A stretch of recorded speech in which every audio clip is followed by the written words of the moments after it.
Gender ideology across the globe has been changing over the past few decades. Women have been becoming more prevalent in the workforce, and changes in family life have occurred because of this. Egypt and the United States share some similar qualities when it comes to gender ideology and the gender shift, but there are also some differences. Women entering the workforce have become more widely accepted. 51% of jobs are now made up of women. Women are now taking positions in the business sector instead of heading straight to education. Consequently, less women are staying home as housewives.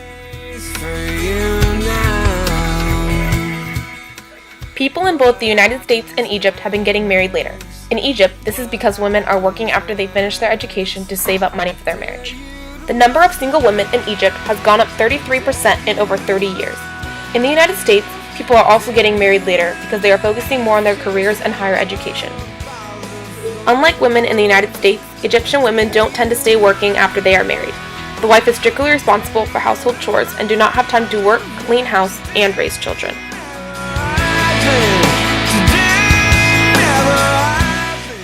With a high percentage of both parents working, the quality of family life has declined.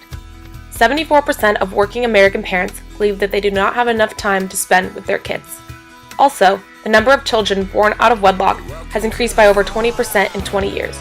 Change in gender roles has affected the idea of childbearing and family life. Along with changes in marriage, divorce has also changed. Working wives add stress to the relationship. The more hours the wife works during the week, the more likely it is for the marriage to end in divorce. Because more wives are working, it makes the divorce easier on both spouses because the woman can still support herself after the split. Divorce in Egypt is much less common.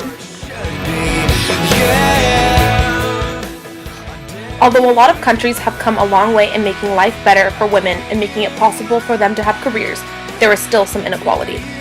Children are still brought up thinking that men and women can only pursue certain careers. In a recent study, 70% of second-grade girls wanted to be a nurse or teacher, while the boys recited off 20 different jobs. Also, women are still getting paid less than men for working the same job. On average, women earn 20% less for the same work that a man does. Gender ideology is continuing to change and probably always will.